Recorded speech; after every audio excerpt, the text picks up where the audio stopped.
গেল বছরের ৫ আগস্ট আওয়ামী সরকারের পতনের পর থেকে ভারতে আশ্রয় নেওয়া দলটির প্রধান শেখ হাসিনা সহ পলাতক নেতারা বিভিন্ন ভয়ভীতি ও উস্কানিমূলক নির্দেশনা দিয়ে আসছেন।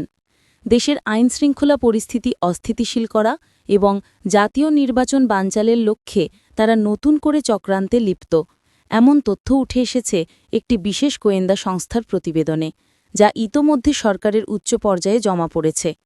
গোয়েন্দা প্রতিবেদনে বলা হয়, আগামী জাতীয় নির্বাচন সামনে রেখে ভারতের বিভিন্ন সীমান্ত পয়েন্ট দিয়ে পলাতক আওয়ামী নেতারা দেশে প্রবেশের চেষ্টা করতে পারে।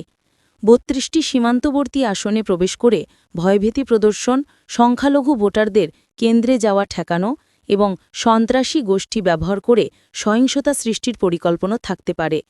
ভারত থেকে অবৈধ অস্ত্র এনে নির্বাচনে সংঘাত সৃষ্টিরও শঙ্কা রয়েছে। প্রতিবেদনে উল্লেখ করা হয়, গত ৫ আগস্টের সহিংসতা ও পুলিশ স্টেশন আক্রমণের পর লুট হওয়া ৫,৭৬৩টি অস্ত্রের মধ্যে এখনও উদ্ধার হয়নি ১,৩৪০টি। এছাড়া আওয়ামী আমলে দেওয়া ১০,৫০৬টি অস্ত্রের লাইসেন্সের মধ্যে ৬৫৭টি অস্ত্র জমা হয়নি, যেগুলোর বড় অংশ এখন সন্ত্রাসী গোষ্ঠীর হাতে যেতে পারে বলে ধারণা গোয়েন্দাদের। গোয়েন্দা তথ্য অনুযায়ী দেশে ৬২টি সীমান্তবর্তী আসনের মধ্যে ৩২টিতে সংখ্যালঘু ভোট ১০% বেশি, ২৬টি আসনে হিন্দু ভোট ২০%-এর ওপরে। এসব এলাকায় সাম্প্রদায়িক উস্কানির মাধ্যমে ভোটের পরিবেশ নষ্ট করার চেষ্টা হতে পারে। গত এক বছরে সংখ্যালঘুদের ওপর ২,৬৮৫টি সহিংসতার ঘটনা ঘটেছে, যার ৭৬%ই রাজনৈতিক কারণে। রাজনৈতিক বিশ্লেষক বদিউল আলাম মজুমদার বলেন, ভারতে পলাতক আওয়ামী নেতাদের দেশে প্রবেশের আশঙ্কা রয়েছে। সরকারকে সতর্ক থাকতে হবে এবং আইনশৃঙ্খলা বাহিনীকে দৃঢ়ভাবে দায়িত্ব পালন করতে হবে।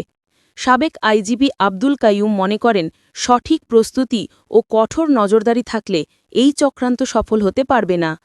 বিশ্লেষক অধ্যাপক দিলারা চৌধুরী বলেন, রাজনৈতিক দলগুলির অভ্যন্তরীণ কোণ্ডল সুষ্ঠু নির্বাচনের বড় বাধা।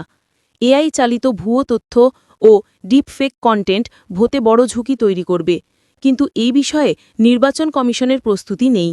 পুলিশ সদর দপ্তর বলছে, সব ধরনের ঝুঁকি বিবেচনায় রেখেই নিরাপত্তা পরিকল্পনা নেওয়া হয়েছে। তফসিল ঘোষণার পর অবৈধ অস্ত্র উদ্ধার অভিযান আরও জোরদার করা হবে।